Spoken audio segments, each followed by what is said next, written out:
Have you heard about the Save Ghana football protest? Last Wednesday, football fans gathered in the country's capital of Accra to condemn the Ghana Football Association for their poor handling of the senior men and women's team.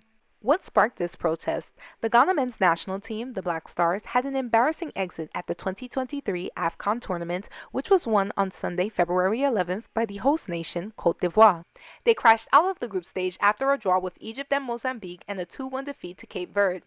Several prominent Ghanaian sports journalists criticized the GFA on social media, including Fentuo Tahiru of Joy News.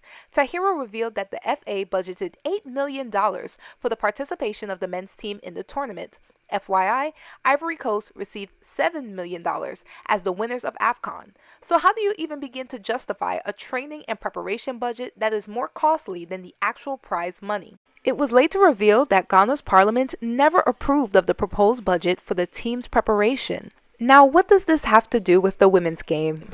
A bank transfer advice was released to the public, and in it, Kwesi Kwanning Bosampen, the country's controller and accountant general, or someone from his office, made a request for a little over $5 million to be transferred from the government rationalization account to the women's sports development account. It says the transfer is to enable Honorable Minister of Youth and Sports facilitate the preparation and participation of the senior national team, the Black Stars, in the African Cup of Nations tournament AFCON 2024, should say 2023, in Côte d'Ivoire. Nothing good ever comes from federations moving money around to different accounts. But wait, there is more. Some of the women players from the national team are apparently missing bonuses. How long has this money been owed to the women's team? That information just happens to be unavailable. This situation sounds quite familiar. It's really heartbreaking, but not surprising that this is happening in Ghana's football. As far as the lack of respect for the women's squad goes, the Under-20 women's team recently qualified for their 7th Under-20 Women's World Cup.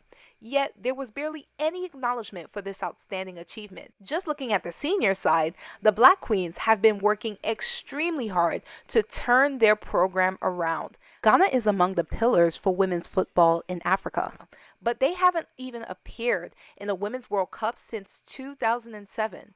At WAFCON, they've managed to secure second place on 3 occasions, yet this is what they are going through behind closed doors. And in case you are wondering, well, if it's true that the women players haven't received all of their money from the FA, why don't we hear about this?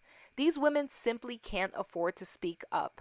In some countries, there have been instances where players have found themselves barred from the national team for publicly criticizing their federation. Is this what the younger generation of women players in Ghana have to look forward to in the future? Under this type of leadership? This is not a good sign. Drop a comment and let me know what you think about what's happening with football in Ghana.